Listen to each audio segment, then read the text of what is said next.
England. England, like Spain, developed a strong monarchy. Its Tudor dynasty, which ruled from 1485 to 1603, brought unity to the country after a long period of decline and disorder. Tudor monarchs were hardworking, able, and popular.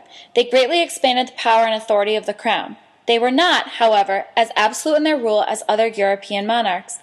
Instead, institutions such as Parliament and the courts of law set bounds to the authority that Tudor monarchs could exercise. Early Tudors.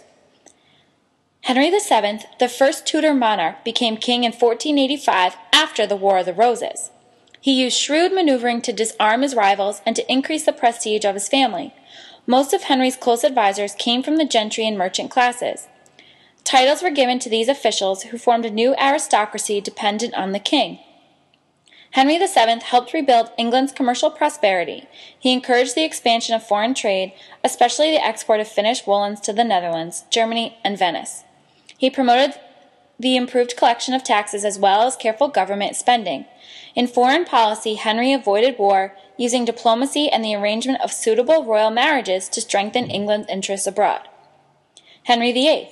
The second Tudor to rule was Henry VIII, son of Henry VII, and the most powerful of all Tudor monarchs. Unlike his father, Henry VIII fought wars on the European continent and began to make England a great naval power.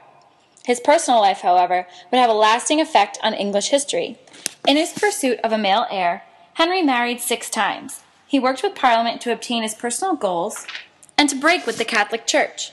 As a result of this cooperation, the House of Commons increased its power during Henry VIII's reign.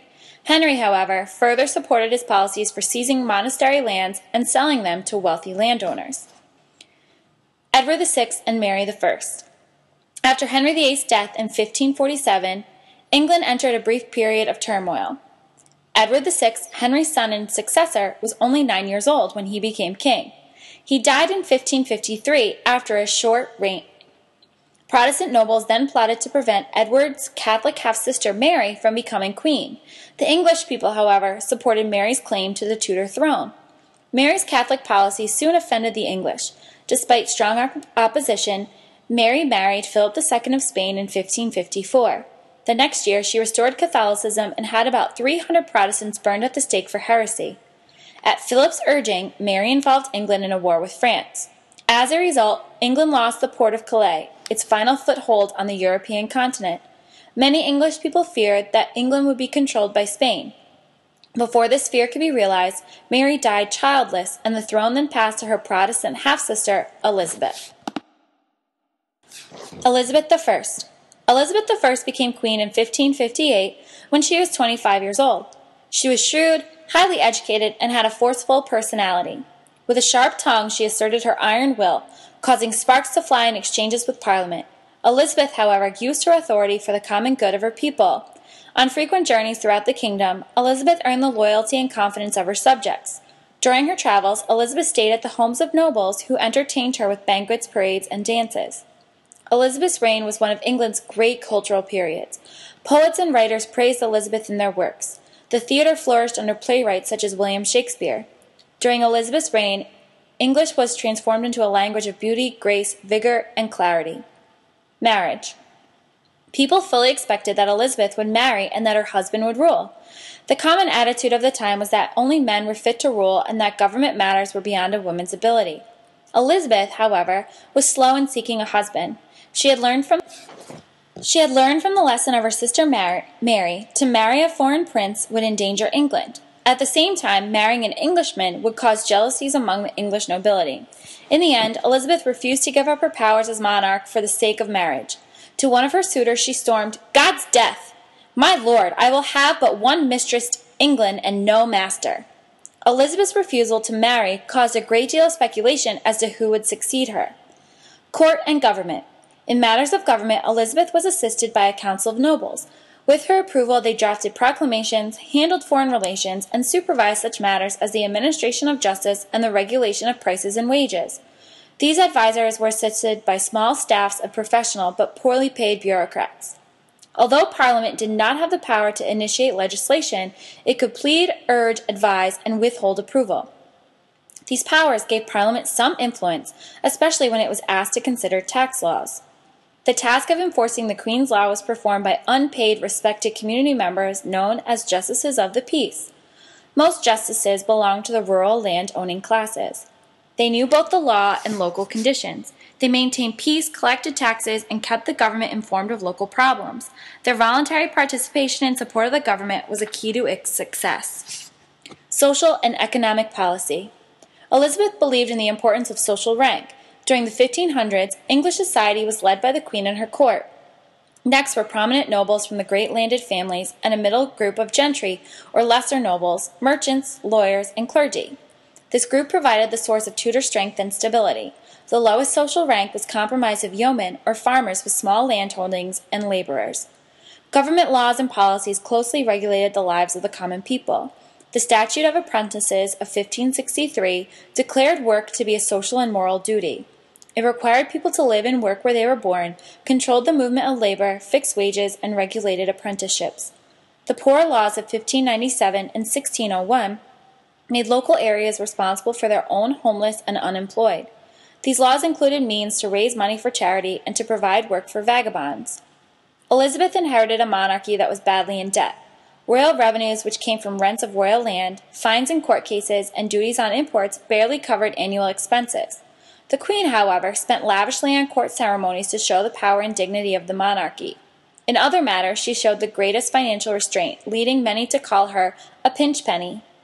To raise funds without relying on Parliament, Elizabeth sold off royal lands, offices, licenses, monopolies, and the right to collect customs. These measures helped, but could not solve the problem. England faced the cost of war and mounting inflation. Elizabeth was therefore forced to return to Parliament for funds. When she ended her reign, England remained badly in debt. Foreign policy. By Elizabeth's time, England had lost all of its possessions on the European continent. France was too powerful for England to defeat in order to regain territories. Although England could not completely withdraw from continental affairs, it developed a foreign policy suitable for a small island nation with limited resources. For security, the English relied on the English Channel to protect their island from European invaders. Building and maintaining a strong navy was therefore important in defending the nation. For that reason, Elizabeth continued the efforts begun by her Tudor predecessors to build such a navy. Spain and France posed the greatest naval threats to England. The attack of the Spanish Armada made England realize the dangers of an alliance between Spain and France. England might not be able to defeat one power, but certainly not both. As a result, the English relied on diplomacy as well as sea power to protect their interests. During Elizabeth's reign, England worked to balance the power of European nations. In international affairs, balance of power refers to the system in which each nation helps to keep peace and order by maintaining power that is equal to or in balance with rival nations. If one nation becomes more powerful than the other, a third nation can re-establish the balance by supporting the second nation. Under Elizabeth's rule, England operated as the third balancing nation. In the early part of Elizabeth's reign, England and Spain feared the power of the French.